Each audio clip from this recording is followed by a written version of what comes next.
মধু কারই না পছন্দ বলুন তো?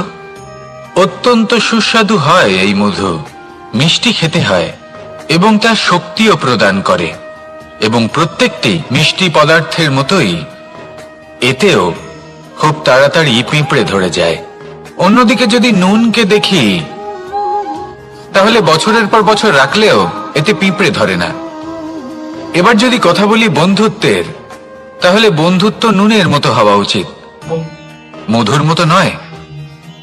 যারা সামনে এলে শুধুমাত্র মধুর মধুর কথা বলবে, পরে এতে পিঁপড়ে ধরে যাবে, এটা নুনের মতো হওয়া উচিত।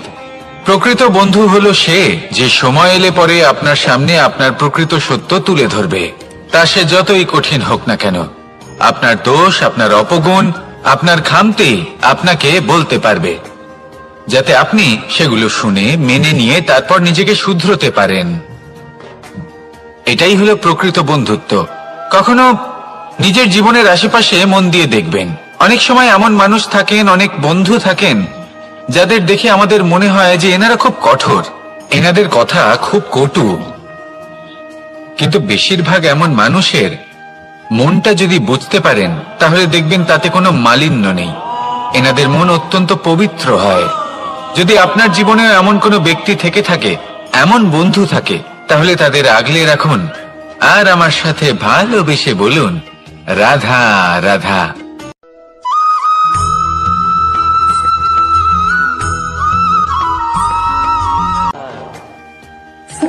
কেমন আছেন আপনারা? জিজ্ঞেস করলাম এই কারণে, কারণ আজকের দিনে দাঁড়িয়ে আশেপাশে যাকেই দেখছি সে দুঃখী আর ব্যাকুল। সে ভাবে সংসারে সব থেকে বেশি দুঃখ শুধু তার জীবনেই আছে, সব থেকে বেশি সমস্যা তার জীবনেই আছে। সংসারে এমন কেউ নেই যার জীবনে কোনো সমস্যা নেই, আর সংসারে এমন কোনো সমস্যা নেই যেটার সমাধান মানুষের কাছে নেই। কিন্তু সেই সমাধান খোঁজার জন্য নিজের বন্ধ দ্বারগুলিকে খুলে এগিয়ে যেতে হবে, সাহস করে এগিয়ে যেতে হবে।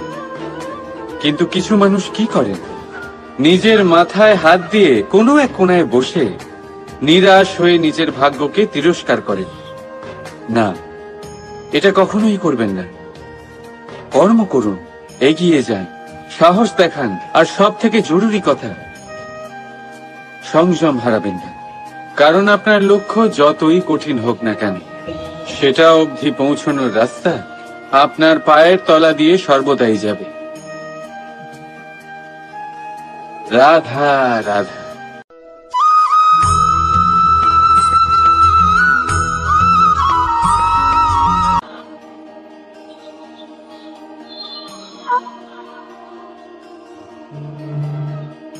নারী, পুরুষরা যাকে নাম দিয়েছেন ত্রিয়া, কেন দিয়েছেন, কে দিয়েছেন, কেউ তা জানে না।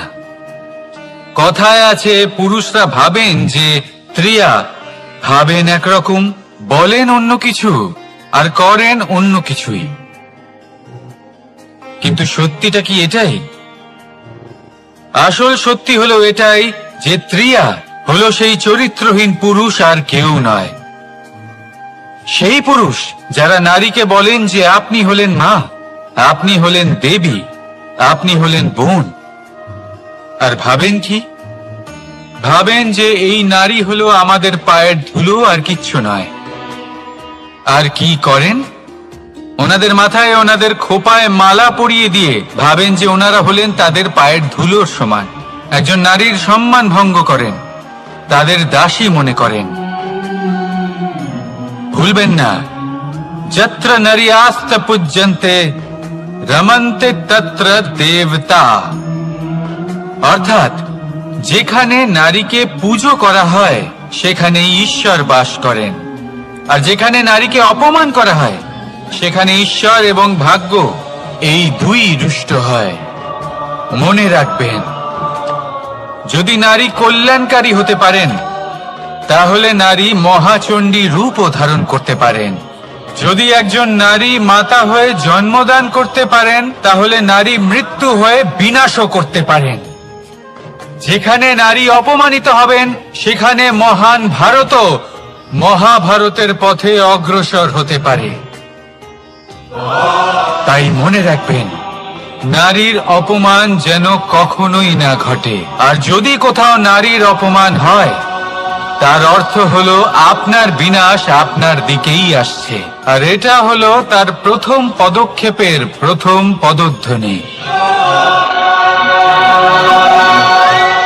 রাধা রাধা।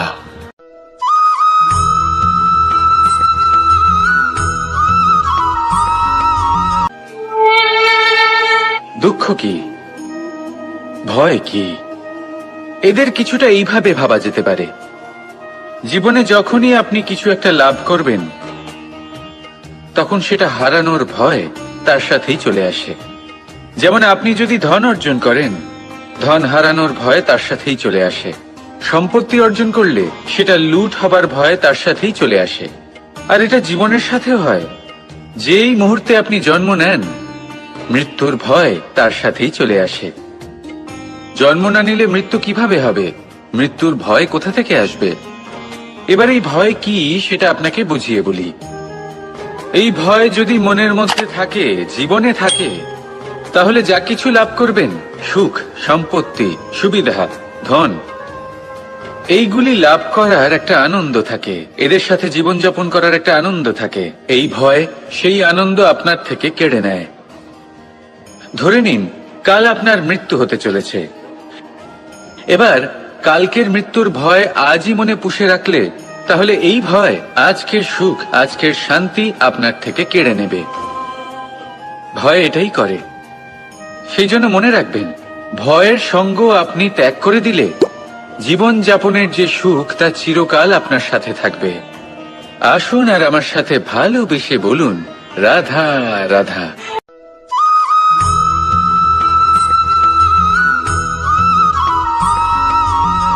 নারী জন্মসূত্রে কারোর কন্যা, ধর্মসূত্রে কারোর পত্নী, আর কর্মসূত্রে কারোর মা। আমাদের মনে এই ছবি আঁকা রয়েছে একজন নারীকে নিয়ে, তাই না?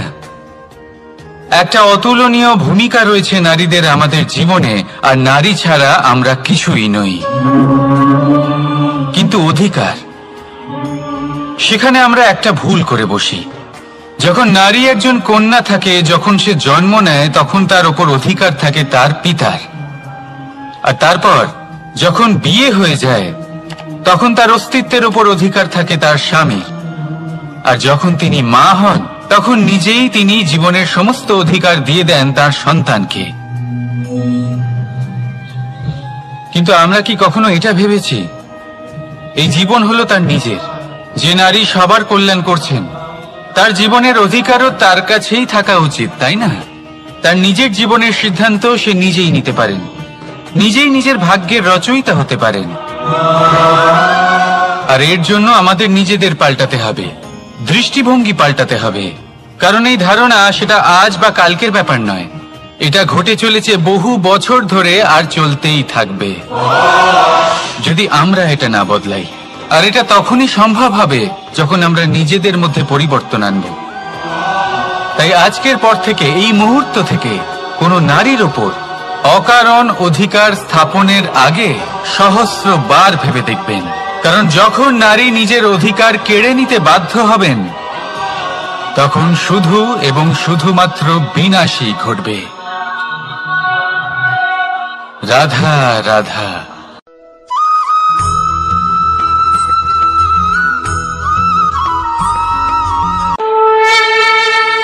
দুঃখ এমন এক অনুভূতি যেটা আমরা চাই বা না চাই, আমাদের জীবনে এটা অবশ্যই আসবে।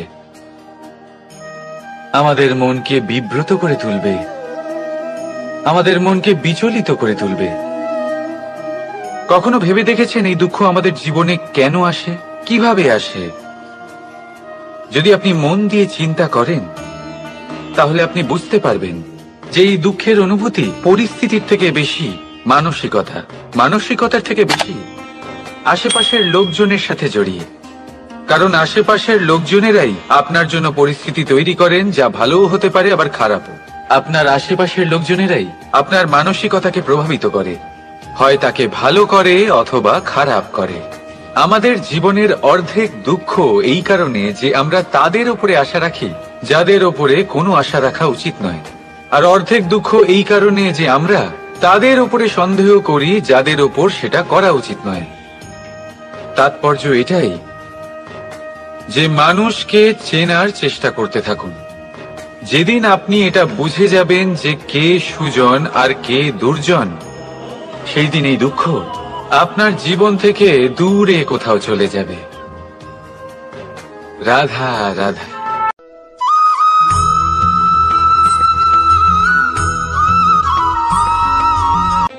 প্রেম এই সংসারে এসেছিল এই সংসারকে প্রেমের শিক্ষা দেওয়ার জন্য, এই জীবনের সুখের অনুভূতি আসলে কি তা শেখানোর জন্য। কিন্তু যদি সত্যি কথা বলি, তো আমি নিজেই প্রতিদিন প্রেমের নতুন নতুন স্বরূপ দেখতে পাই, প্রেমের একটা নতুন অনুভূতি প্রত্যেক নতুন দিনে। আর তার কারণ হলো এই প্রেম অনন্ত, এ হলো দৈব। প্রেম হলো এই সংসারের সব থেকে বড় ঢাল এবং সব থেকে বড় অস্ত্র। এই প্রেম ছাড়া না কোনো ন্যায় হয় আর না কোনো শাস্ত্র, না জীবন আছে আর না অন্ত। এবার যদি এই প্রেম মনের মধ্যে বাস করতে শুরু করে, তাহলে কখনো কোনো সমস্যাই হবে না, আর যদি হয়েও থাকে তাহলে তা স্থায়ী হবে না। এই প্রেম কি না করতে পারে? এই প্রেম সমস্ত সমস্যা মিটিয়ে ফেলতে পারে, আপনার মনের মধ্যে অহংকারকেও বিনাশ করে দিতে পারে, আপনাকে সাক্ষাৎ ঈশ্বরের সাথে দেখা করাতে পারে। তাই প্রেমের দ্বারা প্রয়াস করতে থাকুন এই সংসারের প্রত্যেক মানুষকে, প্রত্যেক বস্তুকে, প্রত্যেক জীব জন্তুকে ভালোবাসবেন। আর এই প্রেমের দ্বারাই বলুন রাধা রাধা।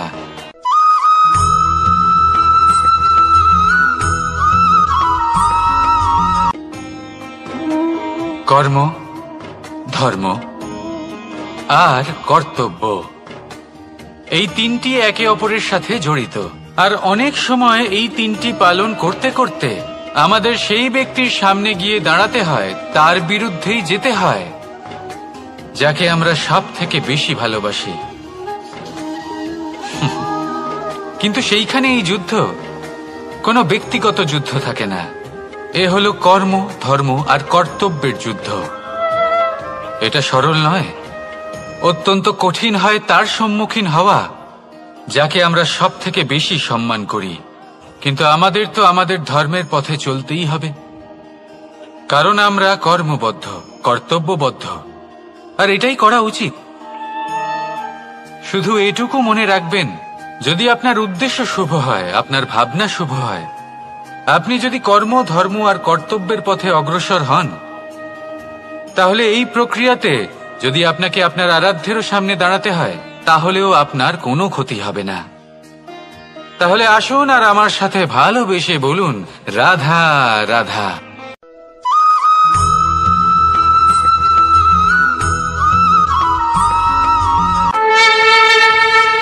আপনি কি কখনো কোনো জলের ধারা দেখেছেন? তার সামনে যতই মাটি থাকুক না কেন, যতই কাদা থাকুক না কেন, যখন এই জলের ধারা বইতে আরম্ভ করে দেয়, তখন এই কাদাকে নিজেই ধুয়ে নিয়ে যায়। ওই কাদাকে ধুয়ে দেয় এবং নিজের পথ নিজেই তৈরি করে নেয়। তাহলে আপনিও এরকম জলের মতো হয়ে উঠুন। যদি হয়ে উঠতে পারেন, তাহলে নিজের মনের, নিজের ভাবনার, নিজের জীবনের যত অনাবশ্যক তত্ত্ব আছে, অনুপযোগী অংশ রয়েছে, অর্থাৎ অপরিষ্কার অংশ রয়েছে, তা নিজে থেকেই নির্মল হয়ে উঠবে। আর যেরকম জলের ধারা কখনো থেমে থাকে না, সব সময় বয়ে চলে, সেইভাবে আপনিও কখনোই থামবেন না। সব সময় বয়ে চলুন, এগোতে থাকুন। পথে যদি অনেক বিপদ আসে, সমস্যা আসে, থামবেন না, তার উপর নিরন্তর প্রহার করুন, নিরন্তর প্রয়াস করুন আর অগ্রসর হন। আপনি ভেবে দেখুন, এই জলের ধারা কখনো থেমে থাকে না, সবসময় বয়ে চলে। বিপদের সম্মুখীন হয়ে তাকে সাথে বয়ে নিয়ে চলে। সেই জন্য জলের ধারা, প্রবাহমান এই ধারা, এর থেকে কখনো দুর্গন্ধ আসে না, এতে কখনো ময়লা জমতে পারে না, বরং পালিত হয় সুন্দর প্রাণবন্ত জীবজন্তু, যেমন সুন্দর ছোট মাছ। তাই আপনিও এটাই করুন, কখনো থামবেন না, শুধু চলতে থাকুন, জলের ধারার মতো বইতে থাকুন। আপনি আপনার লক্ষ্য অবশ্যই খুঁজে পাবেন, আর তার সাথে নিজের অন্তরের যে মালিন্য রয়েছে তা আপনি নিজেই নিজের থেকে দূরে করে দেবেন। তাহলে আসুন আর আমার সাথে ভালোবেসে বলুন, রাধা রাধা।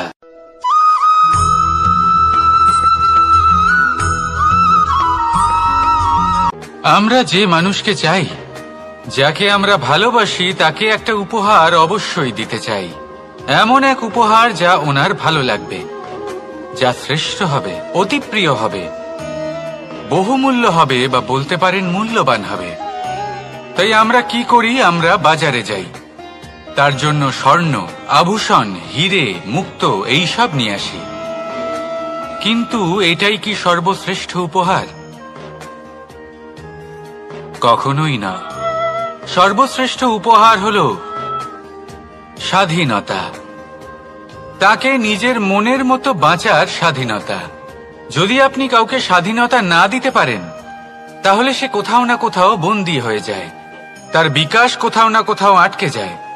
কিন্তু যদি আপনি কাউকে স্বাধীনতা দিতে পারেন, তাহলে আপনি দেখবেন ও সমস্ত সংসারকে, এই জীবনকে নিজের দৃষ্টিভঙ্গি দিয়ে দেখবে, বুঝবে যে কোনটা হলো উচিত আর কোনটা হলো অনুচিত, আর এটাই হলো সর্বশ্রেষ্ঠ।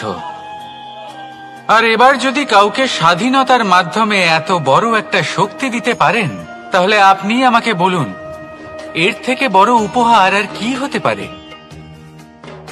আসুন আর আমার সাথে ভালোবেসে বলুন, রাধা রাধা।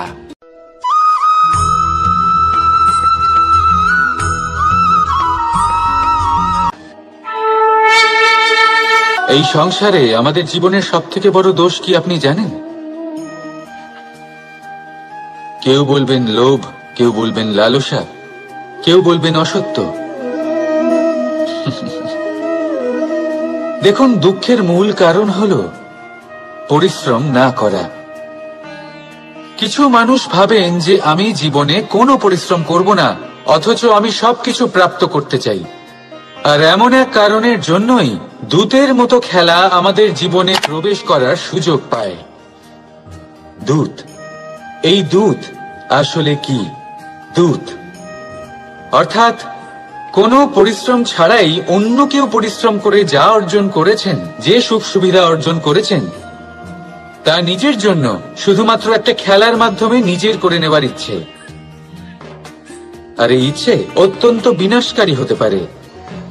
এই ইচ্ছে যদি আপনার বিবেক, আপনার মন, আপনার চেতনা, আপনার ভাবনা প্রবাহিত করে ফেলে, তারপরে আপনি চেষ্টা করতে শুরু করে দেবেন, আর সেইখান থেকেই আপনার পতন শুরু হবে। এই চেষ্টা করবেন যে অন্য কারোর জীবনের সমস্ত ধন, তার সমস্ত জীবন সম্পূর্ণভাবে নিজের করে নেওয়ার। কারণ প্রথমে আশা জাগ্রত হয়, আর এই আশা হতাশায় পরিণত হতে সময় লাগে না। এই হতাশা কুণ্ঠায় পরিণত হতে সময় লাগে না, কুণ্ঠা লোভে পরিণত হতে সময় লাগে না, আর এই লোভ প্রতিশোধ স্পৃহাতে পরিণত হতে সময় লাগে না। আর যখন এই সব কিছু হয়, আপনি দুষ্ট হয়ে যান। আর সবাই জানেন যে প্রত্যেক দুষ্ট ব্যক্তির পতন হলো অবশ্যম্ভাবী। তাই নিজেকে দূতের থেকে দূরে রাখুন আর পরিশ্রমকে নিজের কাছে টেনে নিন। জীবনে আপনার যা যা স্বপ্ন রয়েছে, যা আপনি করতে চান, শুধুই পরিশ্রম দ্বারা অর্জন করুন। তাহলে তাই করুন, আর আমার সাথে ভালোবেসে বলুন, তাহলে দুঃখের সময়, তার সংকটের সময় তাকে সঙ্গ দিন আর পাশে এসে দাঁড়ান। এই মন প্রসন্ন হয়ে বলবে, রাধা রাধা।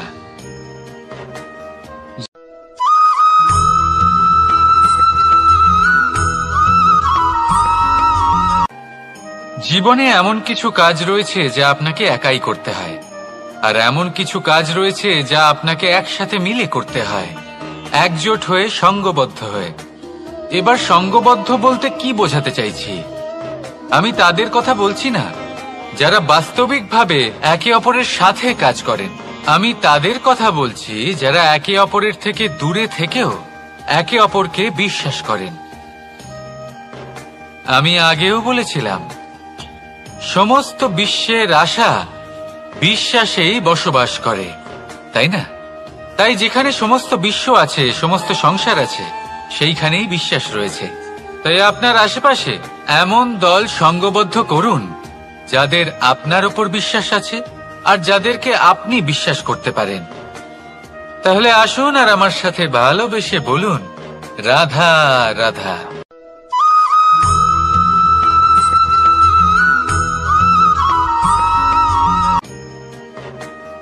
জীবনে সবথেকে বেশি গুরুত্বপূর্ণ বস্তু কি?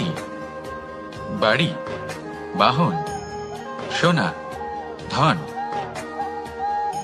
যদি আমি সত্যি বলি তাহলে জীবনে সবথেকে বেশি গুরুত্বপূর্ণ বস্তু কোনো বস্তুই নয়। যদি কিছু গুরুত্বপূর্ণ থাকে তাহলে তা হলো অনুভূতি, করুণা, মিত্রতা, মাতৃত্ব, বাৎসল্য, আর সবথেকে বেশি গুরুত্বপূর্ণ ভালোবাসা। নিজেদের এই জীবনে যদি আপনি শুধুমাত্র বস্তুর খেলাতে মেতে থাকেন তাহলে জীবনে আনন্দ কখনোই থাকবে না। নিজের এই জীবনকে অনুভূতির পীঠস্থান বানিয়ে তুলুন। এই মন প্রসন্ন হয়ে বলবে, রাধা রাধা।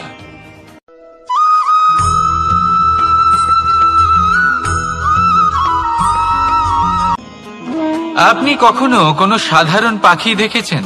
যেমন বাবুই। সে কি করে? সে কোনো গাছের ডালে নিজের বাসা বানায়। এবার সেইখানে বাসা বানানো সহজ ব্যাপার, কারণ সামগ্রী আশেপাশেই পাওয়া যায়। কিন্তু সমস্যা হলো আক্রমণ। কোনো সাপ বা অন্য কোনো পশু ওর বাসাতে ওর সন্তানদের উপর না আক্রমণ করে বসে, এই ভয়ে তার সব সময় থাকে। আর এটা সব থেকে কঠিন ব্যাপার এদের জন্য, নিজের বাসায় নিজের সন্তানদের সুরক্ষা। আর বাজ পাখি, যদি আমরা বাজের কথা বলি তাহলে তারা কি করে? বাজ পাখি কোনো উঁচু পাহাড়ের শিখরে, কোনো পাথরের খাঁজে নিজের বাসা তৈরি করে। এবার ওখানে বাসা বানানো একেবারেই সহজ ব্যাপার নয়, কারণ সামগ্রী আশেপাশে পাওয়া যায় না, দূর থেকে নিয়ে আসতে হয়। কিন্তু সেইখানে আক্রমণের ভয়ও কখনোই থাকে না। এইভাবে উচিত রূপে ও নিজের বাসা রক্ষা করতে পারে, নিজের সন্তানদের রক্ষা করতে পারে। এর সারমর্ম হলো এটাই, যদি সমস্যা বড় হয় তাহলে সমাধানও উচ্চমানের হওয়া উচিত। একটা বাজ পাখির মতো ভাবা আরম্ভ করে দিন। জীবনে যে কোনো সমস্যা ছোট মনে হবে। রাধা রাধা।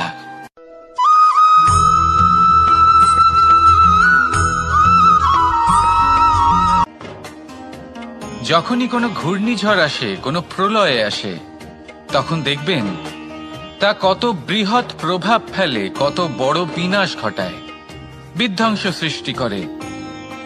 যখন বন্যা আসে তখন কত গভীর প্রভাব ফেলে, কত সর্বনাশ ঘটায়।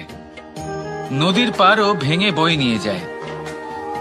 সেখানে কোনো গাছকে দেখুন, শান্তভাবে দাঁড়িয়ে থাকে, চুপ করে, আর নিজের কাজ করে, ছায়া প্রদান করে, ফল প্রদান করে, কোনো শব্দ না করেই নীরবে কর্ম করে।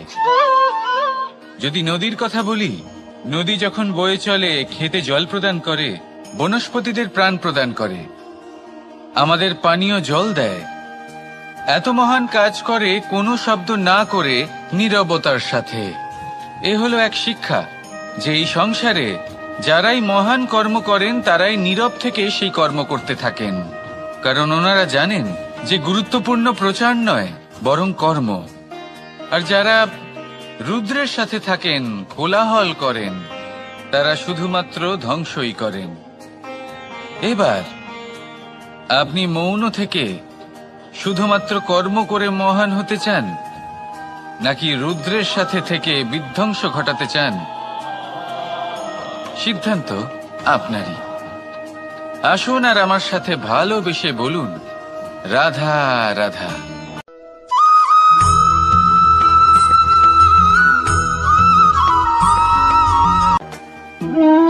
মানুষ জীবনে সবসময় সুখ পেতে চান, কিন্তু এই সুখ, এটা আসলে কি?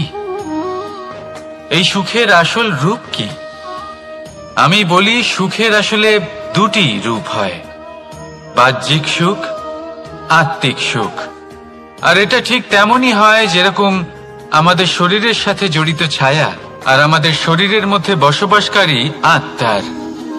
যদি ছায়ার কথা ভেবে দেখেন তাহলে বুঝতে পারবেন, আমাদের শোবার সময় ভোরবেলা এই ছায়া অনেক বড় হয়ে যায়। যখন এই সূর্য মাথার উপরে চলে আসে, তার তাপ বেড়ে যায়, তখন এই ছায়া ছোট হয়ে যায়। আর যেই অন্ধকার নেমে আসে, এই ছায়া আপনার সঙ্গ ত্যাগ করে। এরকমই হয় বাহ্যিক সুখ। আর এবার কথা বলি আমাদের শরীরের মধ্যে বসবাসকারী এই আত্মা। এই আত্মা কখনো আমাদের সঙ্গ ত্যাগ করে না, সব সময় আমাদের সাথে জড়িয়ে থাকে। এরকমই হয় আত্মিক সুখ, যা সব সময় আমাদের সাথে থাকে। আত্মিক সুখ কারোর সেবা করে, আত্মিক সুখ কাউকে সাহায্য করে, আত্মিক সুখ প্রেম বোধের, যা কখনো আমাদের সঙ্গ ত্যাগ করে না। সেখানে বাহ্যিক সুখ, যতক্ষণ আপনি সম্পন্ন কিছু মানুষ এবং সুবিধার সাথে আছে, এই বাহ্যিক সুখ আপনার সাথে থাকবে। সম্পন্নতা চলে গেলে, মানুষজন চলে গেলে, সুখ সুবিধা চলে গেলে, বাহ্যিক সুখও চলে যায়। তাহলে এই আত্মিক সুখ খুঁজে নিন এবং সেই সুখের সাথেই বলুন, রাধা রাধা।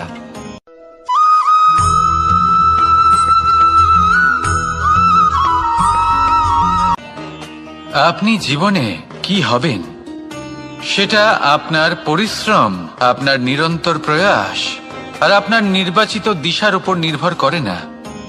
এটা নির্ভর করে আপনার সঙ্গতির উপরেও।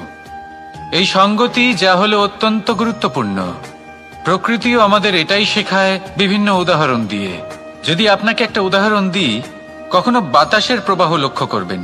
এই বাতাসের প্রবাহ যখন কোনো পুষ্পকে স্পর্শ করে, সেও সুগন্ধে পরিপূর্ণ হয়ে যায়। এই বাতাসের প্রবাহ যখন কোনো নালীর উপর দিয়ে প্রবাহিত হয়, তখন সেও সুগন্ধহীন হয়ে যায়। এ সঙ্গতির প্রভাব যা মানুষকে কোথা থেকে কোথায় নিয়ে যেতে পারে আপনি জানতেও পারবেন না। এ হলো সঙ্গতির প্রভাব, যেখানে চানার সাথে গুড়ও মিশে যেতে পারে। এ হলো সঙ্গতিরই প্রভাব, যেখানে একটা সাধারণ পাথর স্বর্ণের সাথে মিশে গিয়ে একটা রত্নে পরিণত হতে পারে। তাই এই সঙ্গতির বিষয়ে বিশেষ খেয়াল রাখবেন। আপনি কার সাথে মিশছেন, কি বলছেন, কি শিখছেন, আপনার অস্তিত্বের উপর তাদের কি প্রভাব পড়ছে, সব লক্ষ্য করবেন। আর আমার সাথে ভালোবেসে বলবেন, রাধা রাধা।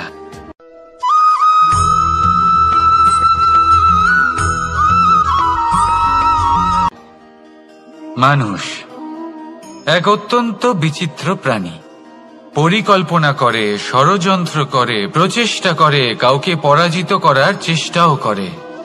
সাপকে একটা দড়ি মনে করে হাতে চেপে ধরার চেষ্টা করে, কিন্তু একটা কথা বুঝতেই পারে না, সময়ের এই সাপ, এটা হাতে চেপে ধরাই যায় না। আর আপনি যা করবেন তা আবার ফিরে আসবে আপনারই সামনে। দেখুন, এতে কিছুই যায় আসে না যে আপনি কুম্ভকারের পুত্র নাকি কৃষ্ণের পুত্র। যদি আপনি অনুচিত কর্ম করেন, তাহলে আপনার সাথেও অনুচিতই হবে। অশুভ কর্ম করলে আপনার সাথেও অশুভই হবে। কুরু বংশ অত্যন্ত মহান বংশ ছিল। এই কুরু বংশ কি হলো তার সাথে? একটা গোটা বংশ বয়ে গেল, কারণ ওনাদের উদ্দেশ্য অশুভ ছিল। অন্যদিকে 5 জন বনবাসী পাণ্ডব মহাভারত বিজয়ী হলেন, কারণ তাদের উদ্দেশ্য শুভ ছিল। তাই মনে রাখবেন, শুভ অগ্নি প্রজ্বলিত করবেন, শুভ তাপ সঞ্চার হবে। অশুভ অগ্নি প্রজ্বলিত করবেন, নরকেই জ্বলতে হবে।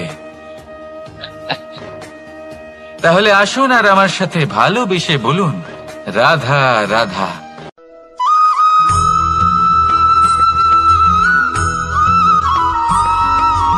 অগ্নি চতুর্থ তত্ত্ব। সবথেকে বেশি গুরুত্বপূর্ণ, কিন্তু তার থেকেও বেশি ভয়াবহ। কখনো অগ্নিকে নিয়ন্ত্রিত রূপে উনুনে জ্বলতে দেখেছেন? এই অগ্নি আমাদের খাবার বানাতে সাহায্য করে, যা আমাদের শক্তি প্রদান করে।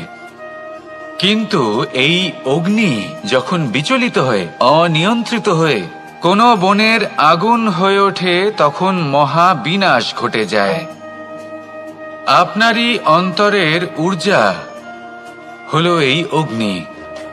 এটা আপনার শক্তিও, আপনার ক্রোধ। একে ব্যবহার কিভাবে করবেন তা আপনারই হাতে। যদি কোনো ব্যক্তি নিজের অন্তরের এই ঊর্জাকে ব্যবহার করেন শক্তির রূপে, তাহলে সে বিকাশ ঘটাতে পারে, নির্মাণ ঘটাতে পারে। কিন্তু যদি কোনো ব্যক্তি তার অন্তরের ঊর্জাকে বিধ্বংসী অস্ত্র বানিয়ে ফেলেন, তাহলে নিশ্চিত রূপে মহা বিনাশ ঘটতে পারে, যাতে বিনাশ তারও অবশ্যই হবে। অনেক বছর পূর্বে এমনই এক আগুনের দ্বারা এই সুন্দর পৃথিবীর নির্মাণ হয়েছিল। আর অনেক বছর পূর্বে এমন এক আগুনেই সমস্ত জীব এবং সংসার বিলুপ্ত হয়ে গেছিল। এবার আপনি আপনার অন্তরের ঊর্জা দ্বারা বিনাশ ঘটাতে চান নাকি নির্মাণ ঘটাতে চান, সেই সিদ্ধান্ত আপনারই। আসুন আমার সাথে ভালোবেসে বলুন, রাধা রাধা।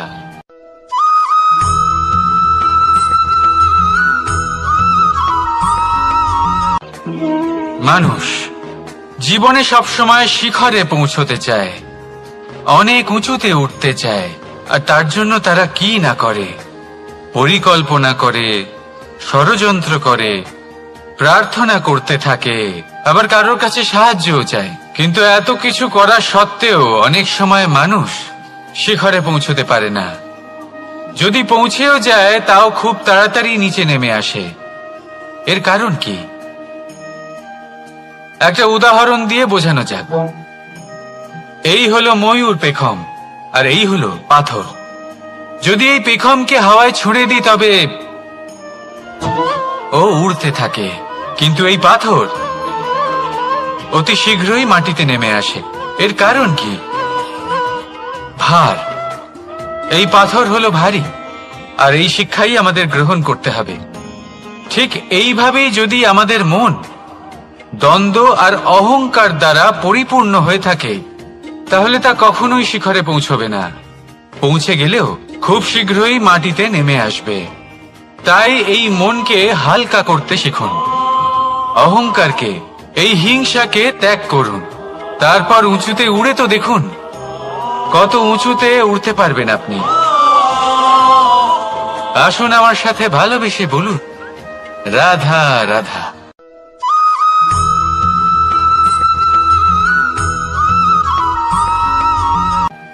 কখনো কখনো এমন হয়, আমরা আমাদের বাড়ির উঠোনে বীজ বপন করি, আর তা বিকশিত হয় একটা সুন্দর বৃক্ষে। তার শাখাগুলি প্রতিবেশীর বাড়ি পর্যন্ত পৌঁছয়। ফলের বর্ষণ প্রতিবেশীর বাড়িতেও হয়ে থাকে। আর আমরা ভাবি গাছ আমরা উৎপন্ন করব, আর ফল খাবেন আপনারা। এই কেমন কথা হলো? আপনাকে এই কথা বুঝতে হবে যে এসব হলো ভৌতিক বস্তু, সাংসারিক বস্তু। কখনো নিজের বাড়ির বাগানে ভালোবাসার গাছ বপন করে দেখুন। তার শাখাও প্রতিবেশীর বাড়ি পর্যন্ত পৌঁছবে, ফলের বর্ষণ সেখানেও হবে। কিন্তু সেই ফল চাইতে আপনাকে যেতে হবে না। সেই ফল দ্বিগুণ মাত্রায় আবার আপনার কাছেই ফিরে আসবে। তাই নিজের বাড়িতে আর নিজের মনে ভালোবাসার গাছ উৎপন্ন করুন।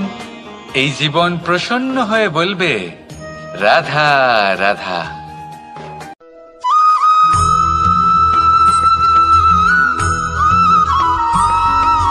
আজ আমি আপনাকে এমন এক গল্প শোনাবো, যা আমার নন্দ বাবা আমাকে শুনিয়েছিলেন যখন আমি ছোট ছিলাম। কাহিনী একজন সাধু আর একজন বিছের। একবার এক সাধু নদীর পাড়ে স্নান করছিলেন। উনি দেখলেন যে জলের প্রবাহে একটা বিছে ভেসে যাচ্ছে। তার প্রাণ বাঁচানোর জন্য উনি তাকে তুলে নদীর পাড়ে রাখার চেষ্টা করলেন। কিন্তু যেই সেই বিছেকে উনি হাতে তুললেন, সেই বিছে ওনাকে কামড়ে দিল। সাধু আবার চেষ্টা করলেন, সেই বিছেকে হাতে নেওয়াতে সে আবার তাকে কামড়ে দিল। আরো একবার চেষ্টা করাতে ওনার শিষ্য ওনাকে জিজ্ঞেস করল, এ আপনি কি করছেন গুরুদেব? এসব কি হচ্ছে? আপনি তারই প্রাণ বাঁচানোর চেষ্টা করছেন যে আপনাকে কামড়ে দিচ্ছে। গুরুদেব উত্তর দিলেন যে ও বিছে হয়েই নিজের কর্ম করছে, নিজের প্রবৃত্তি, নিজের ব্যবহার বদলাচ্ছে না। তাহলে আমি সাধু হয়ে তা কেন বদলাবো? এর তাৎপর্য হলো সরল, যে সংসারে কিছু মানুষ আছেন যারা হয়তো খারাপ, দুষ্ট প্রকৃতির, আর হয়তো তারা কখনোই বদলাবেন না, কখনোই কোনো পরিবর্তন আসবে না। কিন্তু তার মানে এই নয় যে আমরা আমাদের কর্ম করা ছেড়ে দিই, আমরা আমাদের প্রচেষ্টা ছেড়ে দেব। আগে না, আমাদের তো করতেই হবে, কারণ ইতিহাস সাক্ষী আছে যে এই চেষ্টা এই সংসারের ধারাকেও বদলে দিতে পারে। তাহলে আপনিও আসুন আর আমার সাথে ভালোবেসে বলুন, রাধা রাধা।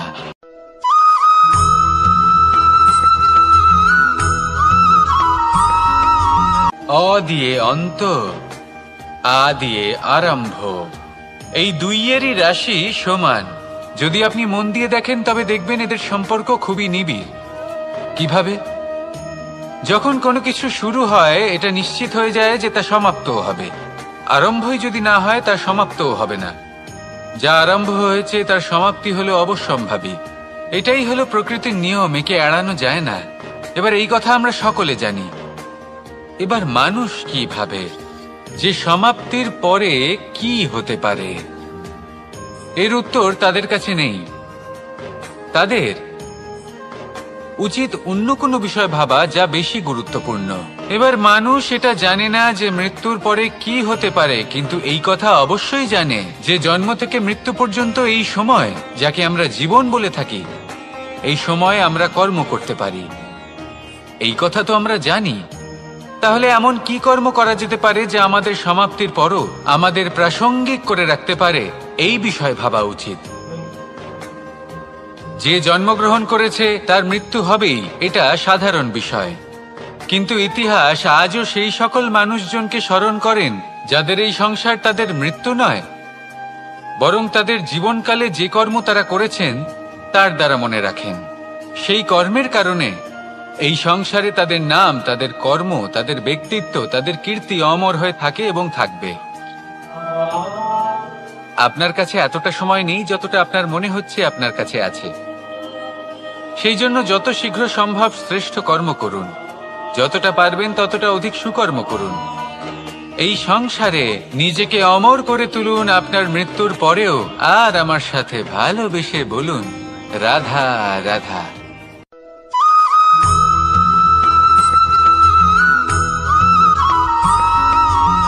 আপনি কখনো কোনো পাখি দেখেছেন? তীব্র বায়ু, ভয়ানক বর্ষা, হিংস্র জীব একাধিকবার তাদের বাসা নষ্ট করে দেয়, কিন্তু তাও সে ঝড়ের সাথে ঝগড়া করে না। সে কখনো বর্ষাকে হিংসে করে না, আর না সে হিংস্র পশুদের ওপর প্রতিশোধ নেয়। সে শুধু স্থান পরিবর্তন করে, অন্য কোনো শক্ত ডালে আবার নিজের বাসা বানাতে উদ্যোগী হয়, আর তারপর সফল হয়ে নিজের পরিবার প্রতিষ্ঠা করে। আর তারপর কিছু মাসের মধ্যেই তার ছোট সন্তানদের আকাশে ডানা মেলে উড়তে দেখা যায়। অন্যদিকে একটি সাপ প্রহারের প্রতিশোধ নেওয়ার উদ্দেশ্যে মানুষের বসতিতে প্রবেশ করে, আর শেষে সে নিজেই মারা যায়। এই শিক্ষাই আমাদের মানুষদের জন্য প্রযোজ্য। প্রতিশোধের আগুনে মানুষ স্বয়ং ভস্ম হয়ে যায়, উত্থান থেকে পতনের দিকে নিয়ে যায়। তাই যদি জীবনে উন্নতি করতে হয় তবে পরিবর্তনের চিন্তা নিয়ে কর্ম করুন, নয়তো প্রতিশোধ আপনাকে রসাতলে তলিয়ে দেবে।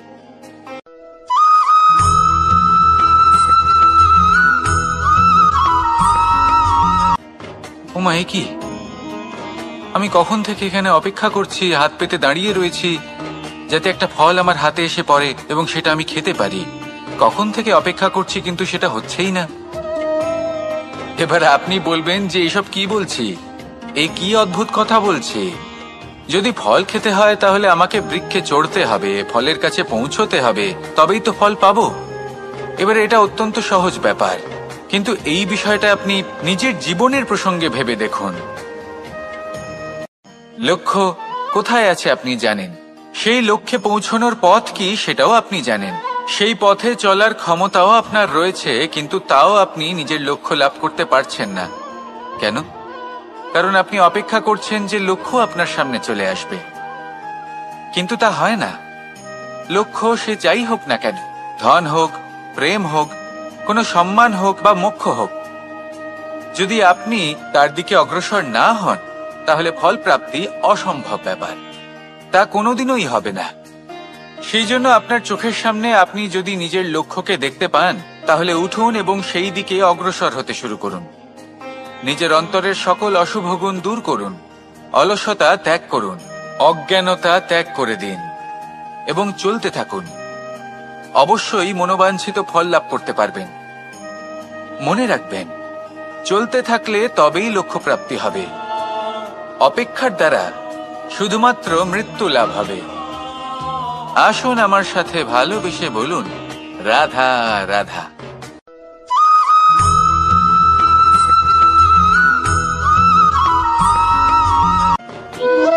সংসারে সব থেকে কঠিন কাজ কি?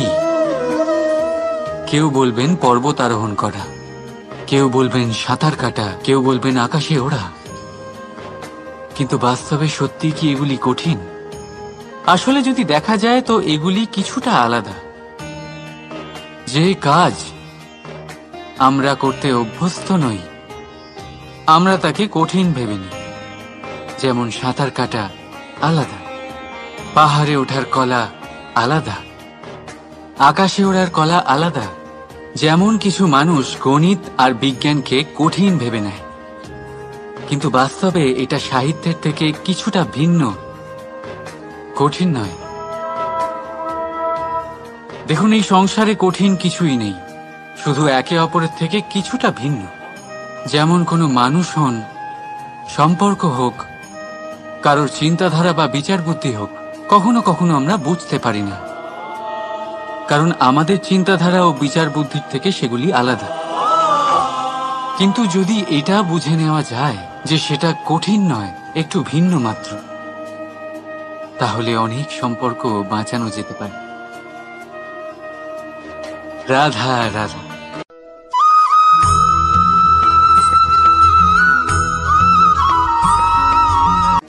পাখি কখন জন্ম নেয়, কখন উড়তে শেখে, কখন বাসা বানাতে শেখে, কখন নিজের মৃত্যু লাভ করে, এসব আমাদের মধ্যে কেউ জানি না।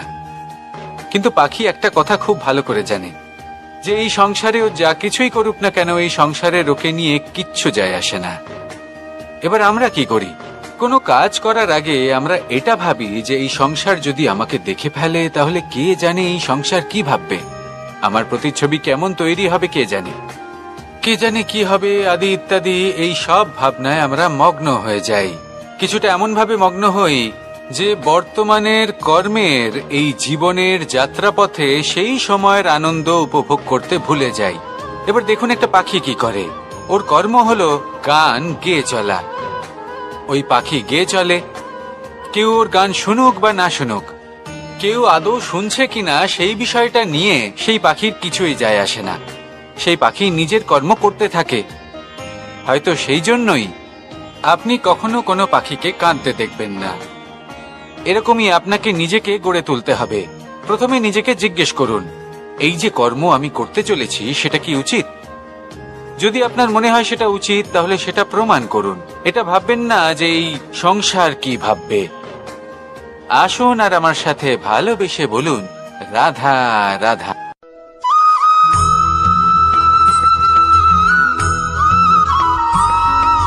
জীবনকে রথ বলা হয়, কিন্তু কেন? এখন আপনি বলবেন এই জন্য কারণ জীবনও ঠিক রথের মতোই চলতে থাকে। কিন্তু আপনি কখনো এই রথকে বোঝার চেষ্টা করেছেন?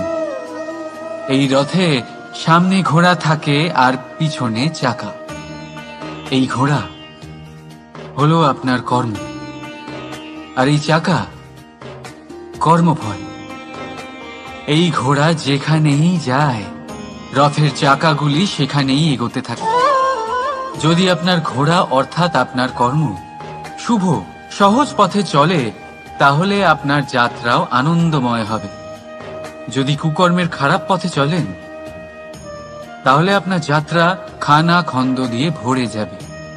আপনার কর্মগুলিকে ঘোড়ার মতো নিয়ন্ত্রণে রাখুন। ফলের চাকা সর্বদাই আপনাকে মধুর পরিণামই দেবে। রাধা রাধা।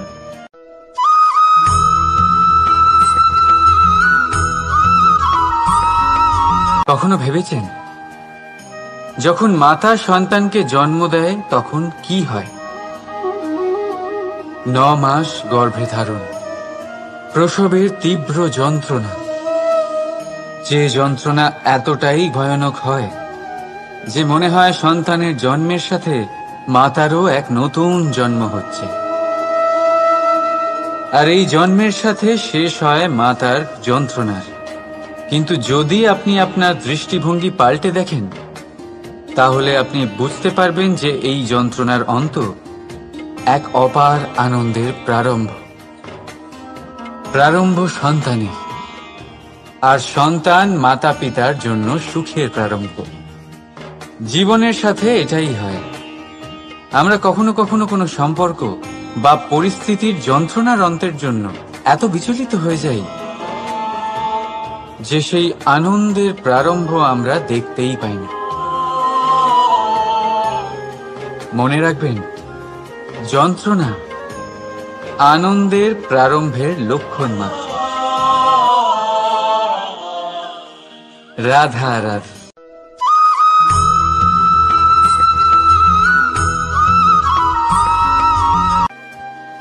প্রকৃতি প্রত্যেক জীবকে অনুভূতি দিয়েছে, যাতে সে নিশ্চল না হয়, কোনো না কোনো কর্ম করতে থাকে। আর সেই অনুভূতি হল খিদে। পশু পক্ষী প্রাণী পরিশ্রম করতে থাকে নিজের খিদে মেটানোর জন্য। কিন্তু অন্য জীবের মতো মানুষের খিদে কি তার পেট অবধি সীমিত থাকে? পেটের খিদে মেটাতে মেটাতে কখন যে এই খিদে মন আর মায়ার তৃষ্ণায় রূপান্তরিত হয় আমরা বুঝতেই পারি না। আর বেশিরভাগ ক্ষেত্রে এই তৃষ্ণা অর্থ সংগ্রহ করা অবধি সীমিত থাকে। নিজের জীবন ধারণ ছেড়ে কার জন্য এই অর্থ সংগ্রহ করছেন আপনি? আগামী প্রজন্মের জন্য। বড়ই বিচিত্র, তাই না? নিজের জীবন ধারণ ছেড়ে অর্থ সংগ্রহ করতে করতে নিজের জীবনের সুখ বিসর্জন দিচ্ছেন, আর আগামী প্রজন্মকে কাজ করার থেকেও আটকাচ্ছেন। পুত্র যখন কুপুত্র তখন কেন অর্থ সঞ্চয়?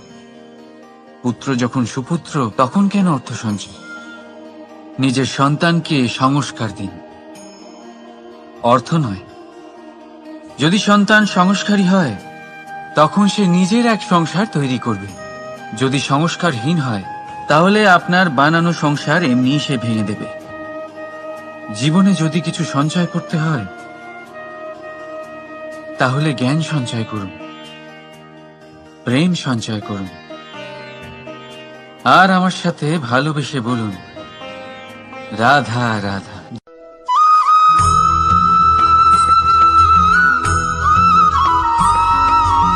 নদীর জল মিষ্টি হয়, আর সাগরের জল হয় নোনতা, আর কোনো নালার জল দুর্গন্ধে ভরা হয়। কেন? নদীর জল মিষ্টি হয় কারণ সে সকলকে জল দেয়, সাগর জল নেয়, আর তাই জন্য নোনতা হয়। আর নালা, সে বওয়া বন্ধ করে দেয়, আর সেই কারণেই তা দুর্গন্ধময় হয়ে ওঠে, সে কাজের অযোগ্য হয়ে ওঠে। আমাদের জীবনেও অনেকটা এমনটাই হয়ে থাকে। যদি নদীর মতন জীবনে কিছু দিতে শেখেন, তাহলে জীবনে মিষ্টত্ব বজায় থাকবে। যদি সাগরের মতন ভাগ দেওয়ার বদলে শুধু সঞ্চয় করতে থাকেন, তাহলে মনে তিক্ততা ভরে থাকবে। আর যদি নালার মতন বওয়া বন্ধ করে দেন, কর্ম করা ছেড়ে দেন, তাহলে কাজের অযোগ্য হয়ে যাবেন। আর সেই জন্য কোনো বিশ্রাম ছাড়াই কর্ম করতে থাকুন। আর যা কিছু আপনার কাছে আছে তাকে ভাগ করতে শিখুন। মন প্রসন্ন হয়ে বলবে, রাধা রাধা।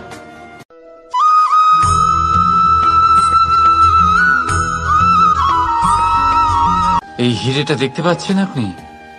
লক্ষ কোটি বছর ধরে পৃথিবীর গর্ভে থাকার পরে এটা এতটা শক্ত হয়ে ওঠে। কিন্তু যখন খনি থেকে একে বের করা হয়, এটি কয়লার মতোই থাকে, সাদা, শক্ত, নিস্তেজ। কিন্তু যখন একে পালিশ করা হয়, তখন এটা তেজ লাভ করে। আর ঠিক তখনই এর মূল্য বৃদ্ধি পায়। সংসারে মানুষের সাথেও ঠিক এমনটাই হয়ে থাকে।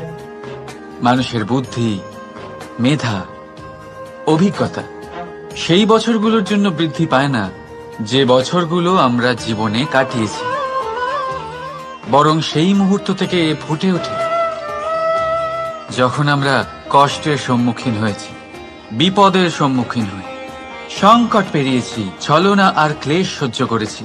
এই জন্য যদি আপনার জীবনে আপনি সংকটের সম্মুখীন হন, বিপদ আসে, কষ্ট আসে, তাতে একেবারেই ভয়ভীত হবেন না। তাকে আহ্বান জানান, কারণ এই পরিস্থিতিগুলোই আপনাকে অভিজ্ঞতা দেবে, যা আপনাকে উন্নত করবে। রাধা রাধা।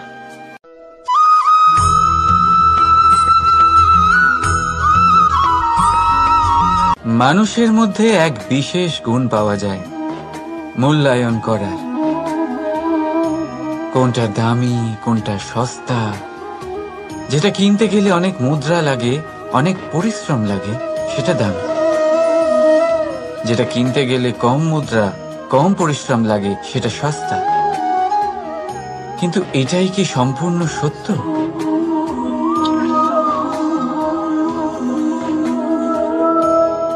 এখন আপনার সামনে একটা পাত্র আছে যাতে জল ভরা আছে, আর একটা সোনার মুদ্রা। বলুন, এই দুই বস্তুর মধ্যে বেশি দামি কোনটা? আপনি বলবেন সোজা ব্যাপার, সোনার মুদ্রাই বেশি দামি হবে। এই সোনার মুদ্রা দিয়ে আপনি এরম অনেক জলের পাত্র কিনতে পারবেন। চলুন, ঠিক আছে। এবার ভাবুন, আপনি যদি কোনো মরুভূমির মাঝে আটকে পড়েন, তৃষ্ণায় কাতর আপনি, তখন কোনটা দামি হবে? তখন তো আপনি এই এক ঢোক জলের জন্য নিজের সারা জীবনের উপার্জন, যা আপনি আয় করেছেন, সব দিতে রাজি হয়ে যাবেন। মনে রাখবেন, জীবনে দামি বা সস্তা বস্তু নয়, পরিস্থিতি হয়। আর প্রয়োজনে যা কাজে আসে, তার থেকে অমূল্য এই সংসারে আর কিচ্ছু নেই। রাধা রাধা।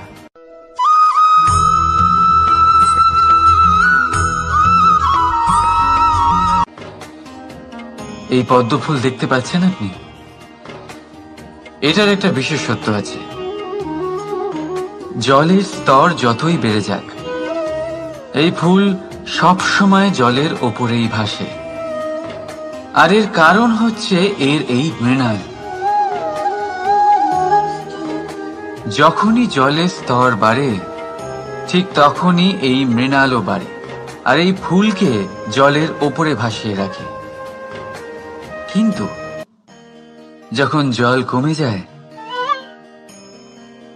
এই মৃণাল কমতে পারে না, আর তখনই নিজের সাথে এই ফুলকেও নষ্ট করে দেয় সে। মানুষের সাথেও এরকমই হয়। দেখুন, মানুষ যত সমৃদ্ধ হতে থাকে, ততই তার জীবনের স্তর বাড়তে থাকে, তার ইচ্ছেগুলো, তার প্রয়োজন বাড়তে থাকে। কিন্তু জীবনে কৃতিত্ব কমতে থাকলেও তার প্রয়োজনগুলো কমে না। আর তারপর এই পদ্মের মতোই মানুষও ভেঙে পড়ে। তাহলে কি করা যায়? কি করা যায় এই পরিস্থিতিতে? জীবনের স্তর বাড়ানো ছেড়ে দেবেন? কখনো না। কিন্তু জীবনের স্তর বাড়ানোর সাথে সাথে নিজের আত্মশক্তি একত্রিত করুন। সংকটের মুহূর্ত এলে আপনি আপনার জীবন কিভাবে কাটাবেন তার অনুশীলন করুন। কারণ জীবনের স্তর আর জলের স্তর বাড়বে আর কমবে, কিন্তু এটা আপনার উপর নির্ভরশীল যে আপনি এই দুইয়ের মধ্যে সমতা কি করে ধরে রাখবেন। রাধা রাধা।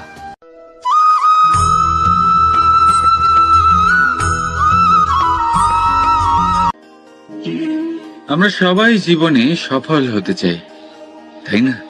প্রত্যেকের জীবনে ব্যক্তিগত একটা লক্ষ্য আছে, আর প্রত্যেকের জীবনে তাদের লক্ষ্যে পৌঁছানোর আলাদা আলাদা যাত্রা আছে। এবার এই যাত্রায় অগ্রসর হওয়ার জন্য পথের দরকার। পথ, এই পথ, এটা অত্যন্ত গুরুত্বপূর্ণ। আর মানুষ এটাই বুঝে উঠতে পারেন না। অধিকাংশ মানুষ তাদের গোটা জীবন কাটিয়ে দেন এই পথ খুঁজতে গিয়ে, আর অধিকাংশ মানুষ জীবন কাটিয়ে দেন তাদের এই পথ বদলাতে গিয়ে। কিন্তু এভাবে সাফল্য অর্জন করা যায় না। এবারে আপনারা জিজ্ঞেস করবেন কি করে সাফল্য লাভ করবেন? এই সফলতা তিনি অর্জন করেন যে তার পথ নিজেই তৈরি করেন।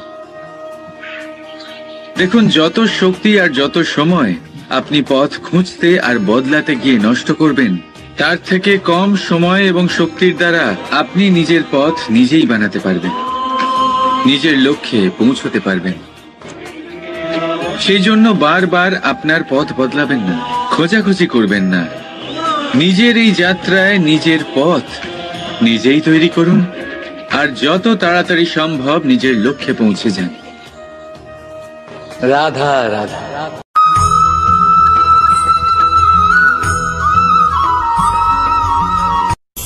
আমাদের জীবনে আমরা যখনই এমন কোনো মানুষের সাথে পরিচিত হই যে বয়সে, পদে এবং আর্থিক দিক থেকে আমাদের থেকে পিছিয়ে, তখন আমরা সবাই খুব হীন নজরে তাদের দিকে দেখি। মনেই করি না যে সেই ব্যক্তির নিজস্ব একটা অস্তিত্ব রয়েছে, তার নিজেরও একটা মাহাত্ম্য রয়েছে। আমাদের মনেই হয় না যে আমাদের সামনে দাঁড়িয়ে থাকার যোগ্যতা আছে তাদের।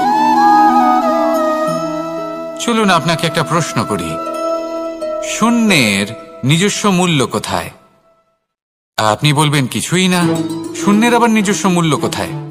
কিন্তু যখন এই শূন্যই কোনো সংখ্যার সাথে এসে যুক্ত হয়ে যায়, কোনো অঙ্কের সাথে এসে যুক্ত হয়ে যায়, তখন তার মূল্য অনেক গুণ বৃদ্ধি পায়। অর্থাৎ এই শূন্যের মূল্য অবশ্যই আছে। আর আমাদের জীবনেও এমন কিছু ব্যক্তি থাকেন, তাদের দেখে মনে হয় যে এদের কোনো মূল্যই নেই। কিন্তু যখন এই ব্যক্তি কারোর সাথে এসে জুড়ে যান, তখন তার মূল্য সেই ব্যক্তির বৃদ্ধি ঘটায়। এই সংসারে এমন কোনো ব্যক্তি নেই যার কোনো মূল্য নেই। যদি আমরা ধনুকের কথা বলি, তাহলে তার জন্য একটি দড়ির প্রয়োজন হয়, যেটি প্রত্যঞ্চা হিসেবে ব্যবহৃত হয়। যদি এই প্রত্যঞ্চা না থাকে, তাহলে ধনুকের কোনো মূল্যই থাকে না। যদি প্রত্যঞ্চা না থাকে, তাহলে ধনুকের অস্তিত্ব অসম্পূর্ণ থেকে যায়।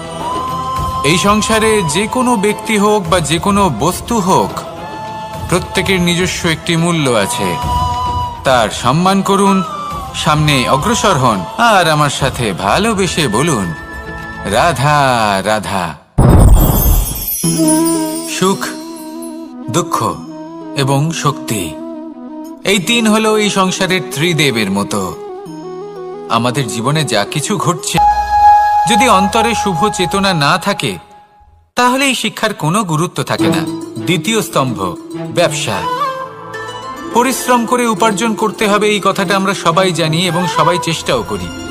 কিন্তু ব্যবসা করতে করতে আমরা এটা ভুলে যাই আমাদের ব্যবহার কেমন হয়ে পড়েছে।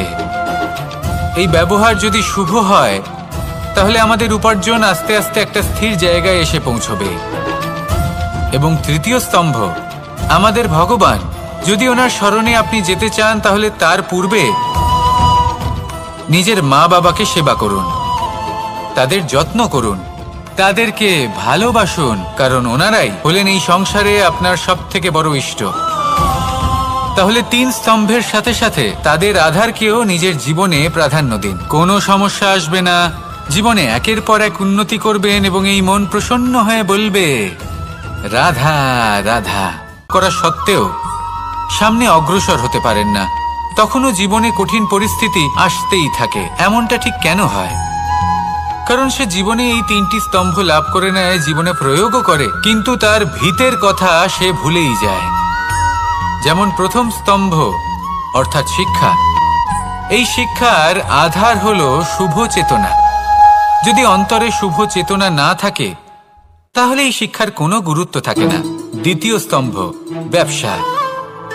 পরিশ্রম করে উপার্জন করতে হবে, এই কথাটা আমরা সবাই জানি এবং সবাই চেষ্টাও করি, কিন্তু ব্যবসা করতে করতে আমরা এটা ভুলে যাই আমাদের ব্যবহার কেমন হয়ে পড়েছে।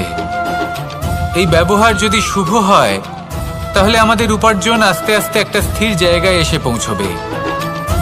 এবং তৃতীয় স্তম্ভ আমাদের ভগবান। যদি ওনার শরণে আপনি যেতে চান তাহলে তার পূর্বে নিজের মা বাবাকে সেবা করুন, তাদের যত্ন করুন, তাদেরকে ভালোবাসুন, কারণ ওনারাই হলেন এই সংসারে আপনার সবথেকে বড় ইষ্ট। তাহলে 3 স্তম্ভের সাথে সাথে তাদের আধারকেও নিজের জীবনে প্রাধান্য দিন। কোনো সমস্যা আসবে না, জীবনে একের পর এক উন্নতি করবেন এবং এই মন প্রসন্ন হয়ে বলবে রাধা রাধা। সুখ, দুঃখ এবং শক্তি, এই 3 হলো এই সংসারের ত্রিদেবের মতো। আমাদের জীবনে যা কিছু ঘটছে এই 3টির ভিত্তির উপরেই হচ্ছে। আসলে এই সংসারের একটা নিয়ম আছে, যখনই আপনি কিছু লাভ করেন এই সংসার আপনার পরীক্ষা নেয়। এটা জানার জন্য আপনার পরীক্ষা নেয় যে আপনি যা কিছুই লাভ করেছেন আপনি কি আদৌ সেটার যোগ্য কিনা। যদি অহংবোধ চলে আসে তাহলে সুখ সেখানেই সঙ্গ ত্যাগ করে। দুঃখ আপনার ধৈর্যের পরীক্ষা নিতে থাকে, আর যদি আপনার মধ্যে ধৈর্য না থাকে তাহলে এটা আপনাকে আরো বেশি দুঃখের গভীর অন্ধকারে ঠেলে দেবে। সেখানে শক্তি পরীক্ষা নেয় আপনার বিনম্রতার। যদি আপনি বিনম্র না হন তাহলে হয় এই শক্তি আপনার সঙ্গ ত্যাগ করবে, নয় এই শক্তি বিনম্রতার অভাবে আপনার পতনের কারণ হতে পারে। এই সংসারে যে কোনো ব্যক্তি যিনি এই পরীক্ষায় উত্তীর্ণ হয়ে থাকেন এই জীবনে তিনি সাফল্য লাভ করেন। আসুন আমার সাথে ভালোবেসে বলুন রাধা রাধা। ভয়ের সাথে আমরা সবাই পরিচিত, কষ্টও আমরা সবাই পেয়েছি। কখনো কখনো আমরা অসুস্থ হয়ে পড়ি, আর এমন সময় হলে মাতার মমতা, কখনো বাবার স্নেহ, কখনো বন্ধুদের পাশে থাকার অনুভূতি আমাদের রোগ নিরাময়ে সাহায্য করে।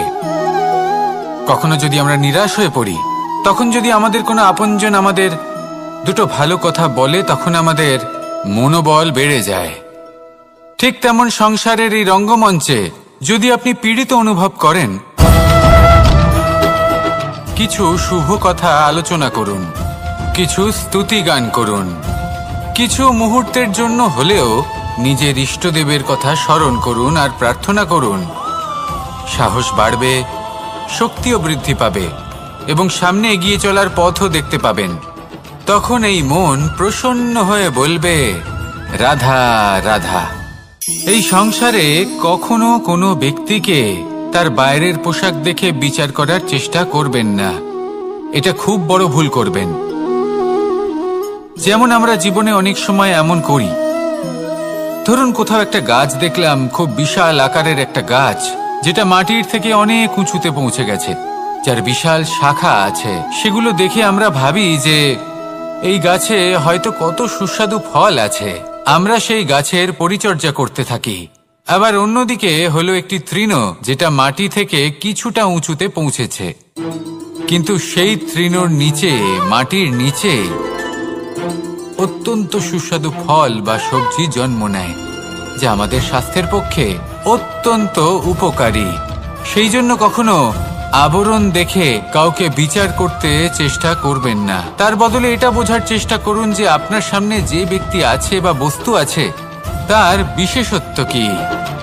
যদি এই বিশেষত্ব বোঝার ক্ষমতা আপনি অর্জন করেন, যদি এই শিল্প আপনি নিজের ভেতরে জাগ্রত করেন, তাহলে এই সংসারে বিশেষত্ব কি সেটা আপনি জানতে পারবেন।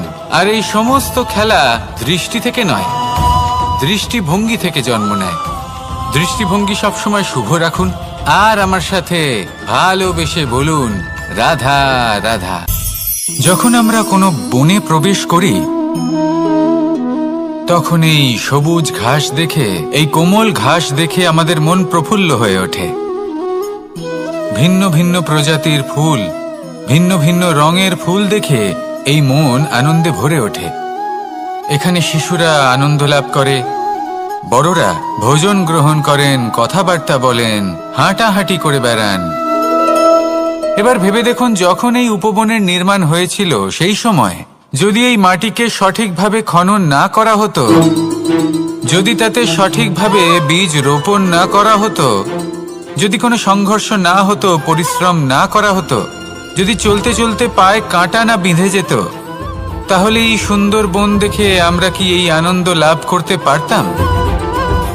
কখনোই নয়। ধরুন কোনো নদীর তটে সুন্দর একটি বন আছে, সেই বনের আনন্দ লাভ করতে গেলে আপনাকে সেই নদী পার করতেই হবে। যদি সুখের নদীর কাছে পৌঁছতে চান, তাহলে তটে যে কাঁটা রয়েছে সেগুলোর সাথে সংঘর্ষ করতেই হবে। এই সংসারে যদি আপনি সুখ লাভ করতে চান, তাহলে সুখ লাভের এই যাত্রা শুরু করতে হবে সংঘর্ষ দ্বারা। তাহলে সংঘর্ষকে স্বাগত জানান, এর পেছনেই সুখ রয়েছে যা আপনার জন্য অপেক্ষা করছে। এবার হাসুন আর আমার সাথে ভালোবেসে বলুন রাধা রাধা। মানুষ সুখী জীবন যাপনের প্রতি এতটাই অভ্যস্ত হয়ে পড়ে যে একটা ছোট্ট সমস্যা এলেই সে সবার থেকে সাহায্য চাইতে শুরু করে দেয়। সে সাহায্য লাভও করে এবং সেই সংকট থেকে সে বেরিয়েও আসে। কিন্তু এই সাহায্য কিছু মুহূর্তের, আর কিছু মুহূর্তের হলো এই দুঃখ। এই দুই মুহূর্তের সাহায্যের জন্য আজীবন আপনি তার কাছে ঋণী হয়ে থাকেন। আর মানবিকতার খাতিরে আপনার মনে কৃতজ্ঞতা জেগে ওঠে। আর সেই কৃতজ্ঞতা বোধ হলো যে আপনি কখনো সেই ব্যক্তিকে ছাপিয়ে যেতেই পারবেন না। সেই জন্য জীবনে সবসময় চেষ্টা করবেন নিজেকে প্রস্তুত রাখতে সেই সব সমস্যার জন্য, সেই সব বাধার জন্য যেগুলো আপনার জীবনে আসতে পারে। ততক্ষণ সাহায্য চাইবেন না যতক্ষণ না অন্য কোনো পথ না থাকছে। সাহায্য চাওয়া অনুচিত নয়, কিন্তু সাহায্য চাইলে এবং সাহায্য পেলে আপনি আজীবন কৃতজ্ঞ এবং ঋণী হয়ে থাকবেন। আর তারপর একদিন আপনি পরিবর্তন দেখতে পাবেন যে কিভাবে আপনি ছোট ছোট সমস্যার জন্য সাহায্য না চেয়ে বড় বড় সমস্যার সম্মুখীন হতে প্রস্তুত হয়ে গেছেন। এটাই হলো সংসারের নীতি। এটাই পালন করুন আর আমার সাথে ভালোবেসে বলুন রাধা রাধা। আপনি কখনো কাউকে পর্বতে আরোহণ করতে দেখেছেন? বা আপনি কখনো নিজে কোনো পর্বতে আরোহণ করেছেন? করে থাকলে আপনি এই বিষয়ে অবশ্যই জানবেন যে যখন আমরা শিখরের দিকে এগোই, ওপরের দিকে এগিয়ে চলি, তখন আমাদের একটু ঝুঁকে পথ চলতে হয়। তখনই আমরা সেই পর্বত আরোহণ করতে পারি। কিন্তু যে ব্যক্তি নিচের দিকে ফিরে আসছেন তিনি কিন্তু ঝুঁকে চলেন না, তিনি দৃঢ়ভাবে সোজা হয়ে নিচে নামেন। এই ভারসাম্য বজায় রাখার এই খেলাতে সংসারের একটা সার লুকিয়ে রয়েছে। যদি আপনিও জীবনে উঁচুতে উঠতে চান, শিখরে পৌঁছতে চান, তাহলে আপনাকেও নত হয়ে বিনম্র হয়ে সামনে এগোতে হবে। সেখানে যদি আপনি বুক চিতিয়ে উদ্ধতভাবে অহংকার বোধ নিয়ে চলতে থাকেন, সেখান থেকেই আপনাকে নিচে নামতে হবে। কোনো ব্যক্তি তার বিনম্র স্বভাব দেখেই বোঝা যায় যে সেই ব্যক্তি সাফল্যের শিখর দেশে আরোহণ করছে নাকি নিচে তথা খাদের দিকে যাত্রা করছে। তাই সবসময় বিনম্র থাকুন, শ্রেষ্ঠ কর্ম করুন, পরিশ্রম করুন আর আমার সাথে ভালোবেসে বলুন রাধা রাধা। মানুষের জীবনে প্রথমে আপনাকে বুঝতে হবে যে মানুষের মধ্যে 4টি মূল তত্ত্ব আছে। প্রথম হলো তার শরীর, যার দ্বারা উনি যে কোনো কর্ম করে থাকেন। দ্বিতীয় তত্ত্ব হলো তার মন, যার দ্বারা কোনো কর্ম করার জন্য সে নিজেকে প্রেরণা দিতে থাকে। তৃতীয় তত্ত্ব হলো বুদ্ধি, যে কর্ম আমরা করতে চাই, যে লক্ষ্যে আমরা পৌঁছতে চাই, সেটা আমরা কিভাবে কোন পথে করব সেটা স্থির করা যায় বুদ্ধি দিয়ে। আর চতুর্থ তত্ত্ব হলো আত্মা। আত্মা হলো এমন এক তত্ত্ব যার কোনো সমাপ্তি নেই। আত্মা হলো অজয়, কিন্তু এরও শুদ্ধিকরণের প্রয়োজন হয়। এই চারটি তত্ত্বের শুদ্ধিকরণ করতে থাকুন, এতে নির্মল রাখুন, শুদ্ধ রাখুন। এবং এটা কিভাবে হবে? শুভ চেতনা দ্বারা, জ্ঞানের দ্বারা, এবং সব থেকে বেশি গুরুত্বপূর্ণ প্রেমের দ্বারা। আসুন আমার সাথে ভালোবেসে বলুন রাধা। তৃতীয় হলো আত্মবিশ্বাস। হেরে যাওয়া বস্তুও আবার জিতে নিতে পারবেন।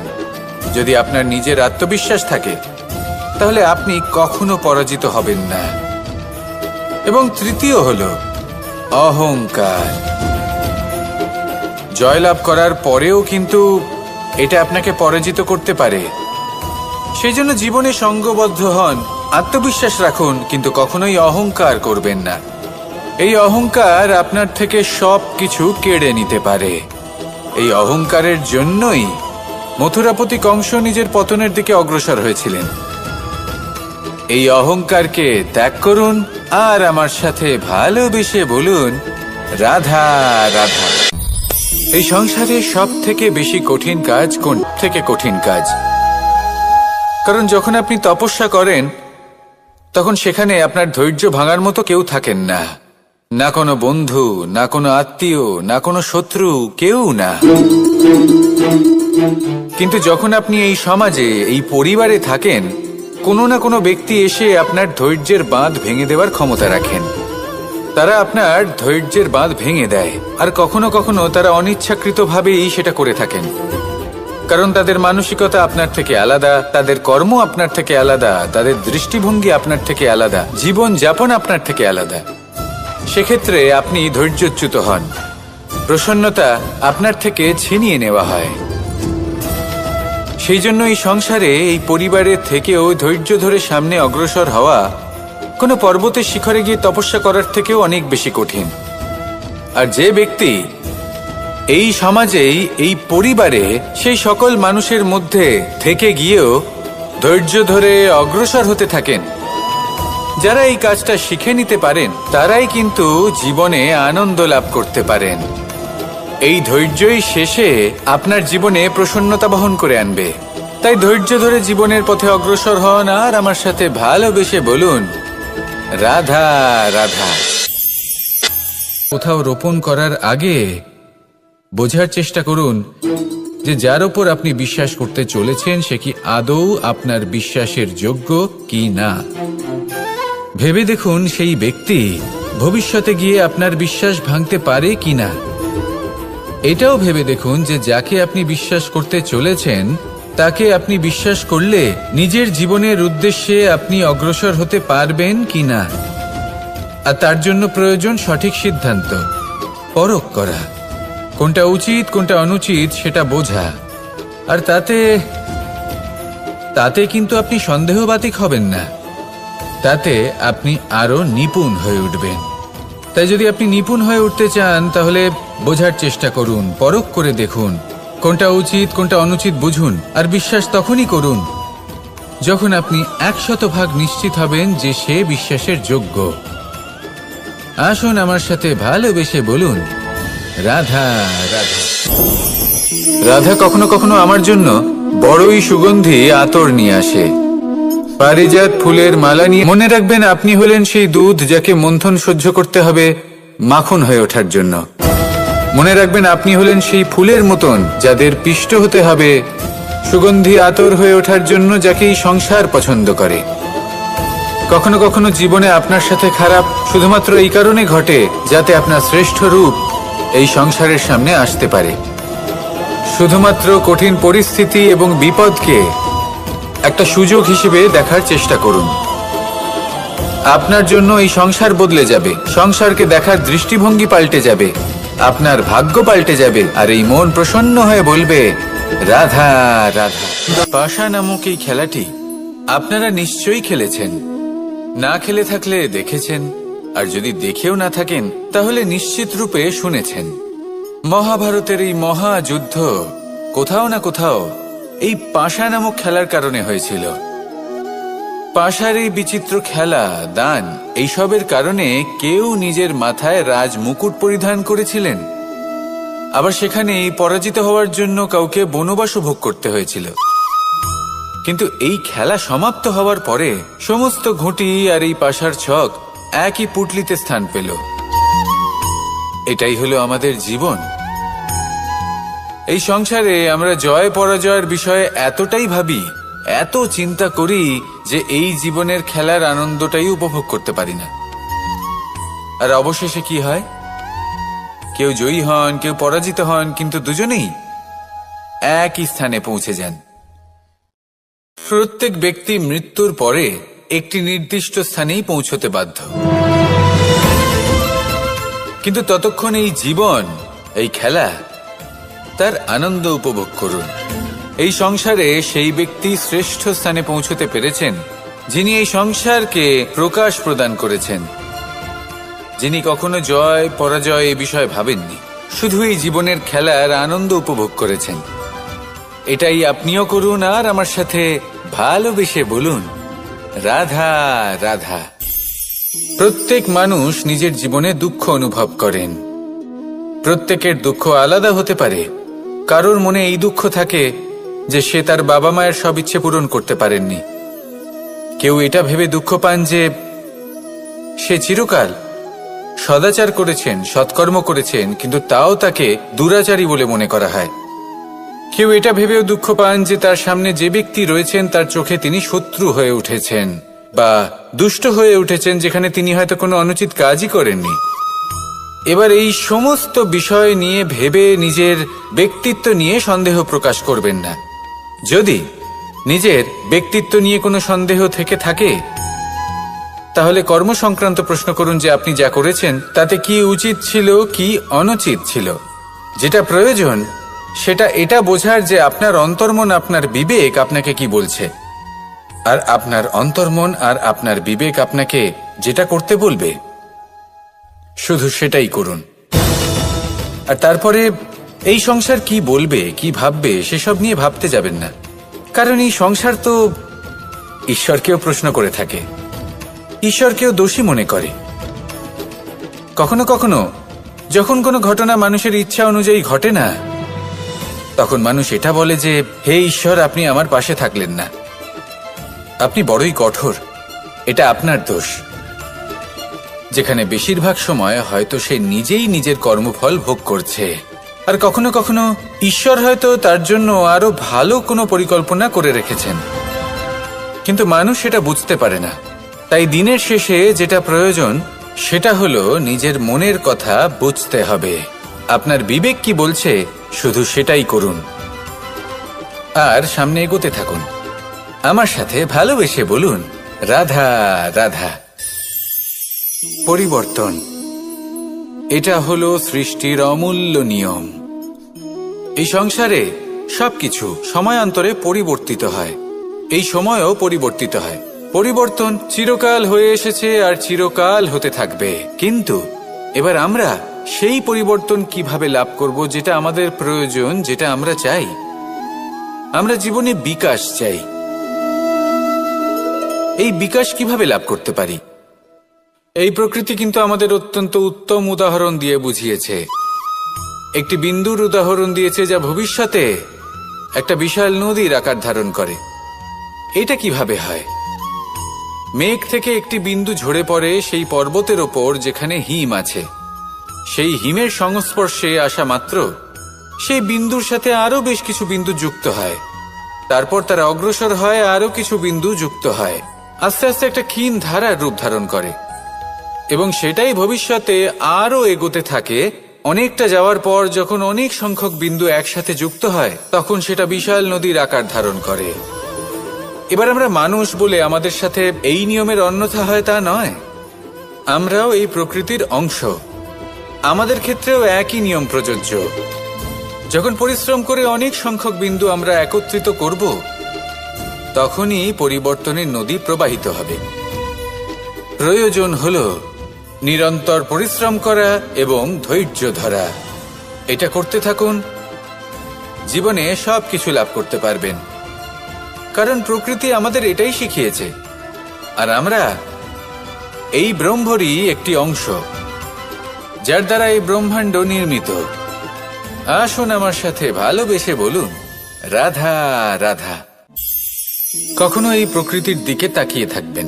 যে গ্রহণ করে না, এই সংসারকে প্রদান করে, যাতে পশু পাখি মানুষ তারা এই ফল গ্রহণ করে শক্তিশালী হয়ে উঠতে পারে, সুস্থ থাকতে পারে।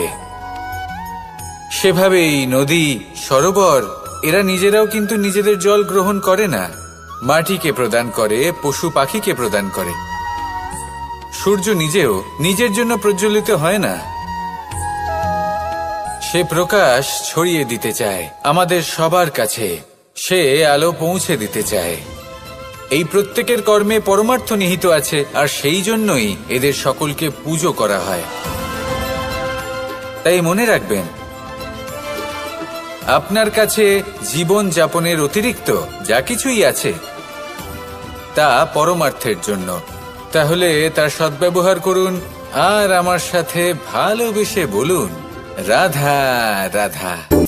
আমরা প্রত্যেকেই অবশ্যই এমন সময় দেখেছি যখন অনেকগুলো সমস্যা একসাথে আমাদের জীবনে এসে পড়ে।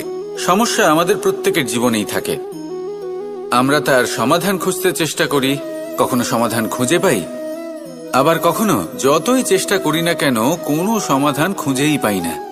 আর যখন এটা হয় তখন মানুষ অত্যন্ত বিচলিত হয়ে পড়েন।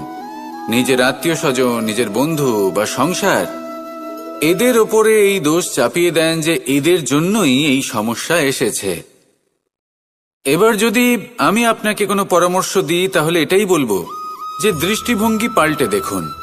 এই দৃষ্টিভঙ্গি দিয়ে দেখুন যে এই সংসারে যে সমস্যায় আসুক না কেন তার জন্য কেউ দোষী নয়, না আপনি না অন্য কেউ।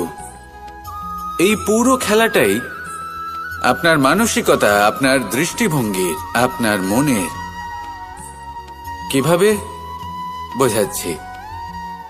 যখন আমাদের মন শক্ত থাকে তখন কঠিন থেকে কঠিনতর পরিস্থিতিও আমাদের জীবনে খুব বেশি হলে প্রতিস্পর্ধা হয়ে থেকে যায়। সেখানে যদি আমাদের মন দুর্বল থাকে তখন অল্প কঠিন পরিস্থিতিও আমাদের কাছে খুব বড় সমস্যা হয়ে যায়, তাই না? একটা শক্ত মন কঠিন পরিস্থিতিকে প্রতিস্পর্ধা হিসেবে দেখে আর তার মধ্যে ওটা সুযোগ খুঁজে নেয়। আমাদের শুধু এটাই করতে হবে। এই সংসারে অন্য কাউকে দোষী মনে করলে আপনার সমস্যা দূর হয়ে যাবে না। সেই জন্য এই সংসারকে দোষ দেওয়ার বদলে এই সমস্যার মূলে চলে যান, সেটাকে বুঝুন, নিজের এই মনকে শক্ত করে তুলুন। যদি আপনার মন শক্তিশালী হয় তাহলে এই সংসারে অনেক বড় বড় কঠিন থেকে কঠিনতর পরিস্থিতিও যদি আসে, আপনার জীবনে যতই বড় বড় সমস্যা আসুক না কেন আপনার লক্ষ্য লাভে বাধা দিতে পারবে না। আসুন আমার সাথে ভালোবেসে বলুন, রাধা রাধা।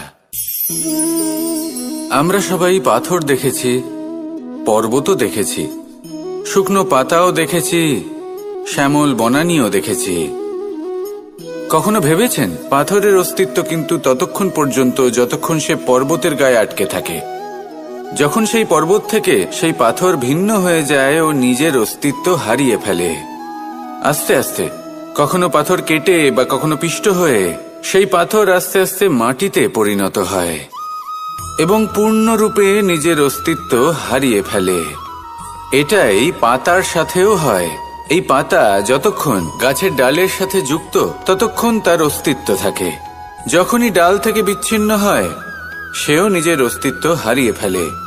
আর এটাই আমাদের সাথেও হয়। যতক্ষণ আমরা নিজেদের আপনজনের সাথে যুক্ত থাকি আমাদের অস্তিত্ব বজায় থাকে। যখন আপনজনদের সাথে সম্পর্ক ছিন্ন করি তখন আমরাও আমাদের অস্তিত্ব হারিয়ে ফেলি। এবার এই সংসারের প্রত্যেক ব্যক্তি স্বতন্ত্র থাকতে চান, আর অনেক ব্যক্তি স্বতন্ত্র থাকবেন বলে আপনজনদের দূরে করে দেন আর তাদের সাথে এই সম্পর্ক ছিন্ন করেন। এটা কি সত্যি প্রয়োজন? আপনজনদের সাথে সম্পর্ক ছিন্ন করে নিজের অস্তিত্ব হারিয়ে ফেলা প্রয়োজনীয়, নাকি আপনজনদের সাথে সম্পর্ক বজায় রেখে নিজেদের স্বতন্ত্র করে রাখা সেটা আবশ্যক? নির্বাচন আপনারই। আসুন আমার সাথে ভালোবেসে বলুন, রাধা রাধা। আপনি কি কখনো নৌকা যাত্রা করেছেন? করে না থাকলেও নিশ্চয়ই দেখেছেন যে এই জল যা নিজের অন্তরে সব কিছু সমাহিত করে নিতে পারে, এই নৌকা সেই জলের ওপরেই ভেসে থাকে। নদীর স্রোত কাটিয়ে সে সামনে অগ্রসর হয়।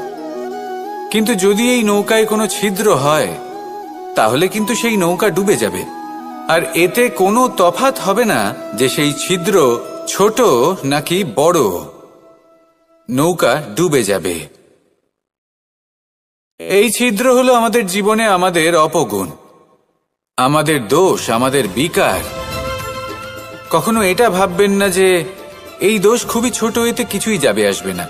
না, সেই ছোট দোষ, সেই ছোট বিকার যদি সেটাকে শুধরে না নেন তাহলে সেটা আপনাকে আপনার পতনের দিকে নিয়ে যাবে। শেষ পর্যন্ত এটা আপনার উপর নির্ভরশীল যে আপনি কি চান। আপনার জীবনের এই নৌকা এভাবেই ডুবে যেতে দেখবেন, নাকি নিজেকে শুধরে নিয়ে সেই নৌকার সেই ছিদ্রটাকে ভরিয়ে তুলতে চাইবেন? নির্বাচন আপনার। আসুন আমার সাথে ভালোবেসে বলুন, রাধা রাধা। নিজের প্রবাহ থামতে দেয় না, ক্রমাগত অগ্রসর হতে থাকে। সেরকমই একটা শিক্ষা যেটা আমরা জল থেকে পেয়ে থাকি তা হলো এটা, আমরা যখন জলের দিকে তাকাই তখন আমরা নিজের প্রতিবিম্ব দেখি, স্পষ্টভাবে দেখতে পাই। কিন্তু তখনই দেখতে পাই যখন এই জল শান্ত থাকে, স্থির থাকে। যদি এই জল অশান্ত হয়ে থাকে, স্থির না হয়, তাহলে আমরা এতে নিজের প্রতিবিম্ব দেখতে পাই না। এটাই আমাদের মনের সাথেও হয়ে থাকে। যখনই জীবনে কোনো সংকট আসে, যদি আমরা শান্ত মনে, স্থির মনে সিদ্ধান্ত নিই, তাহলে সেটা এমন একটা শীতল সিদ্ধান্ত হবে যেটা আমাদের ভবিষ্যৎকে একটা শ্রেষ্ঠ স্থানে নিয়ে যাবে। যদি এই মন অশান্ত হয়, বিচলিত হয়, পীড়িত হয়, দুঃখিত হয়ে থাকে, রুষ্ট হয়ে থাকে, তাহলে অনেক সময় আমরা এমন সিদ্ধান্ত নিই যেটা আমাদের জন্য অনুচিত প্রমাণিত হয়। যখন আপনি ক্রুদ্ধ ছিলেন বা দুঃখের বশে ছিলেন, তখন অনেক সময় হয়তো এমন সিদ্ধান্ত নিয়েছেন যেটার জন্য ভবিষ্যতে আপনি অনুশোচনা করেছেন। এবার দেখুন, এই আবেগগুলো থেকে আমরা পালাতে পারবো না, কিন্তু এই আবেগগুলো আপনার উপর কতটা প্রভাব ফেলবে সেটা আমরা অবশ্যই ঠিক করতে পারি। এই মনকে আমরা নিয়ন্ত্রণ করতে পারি। এটাই করুন, চিন্তা করুন, এই মনকে শান্ত রাখুন, স্থির হতে চেষ্টা করুন, আর তারপরে সিদ্ধান্ত নিন। আসুন আমার সাথে ভালোবেসে বলুন, রাধা রাধা।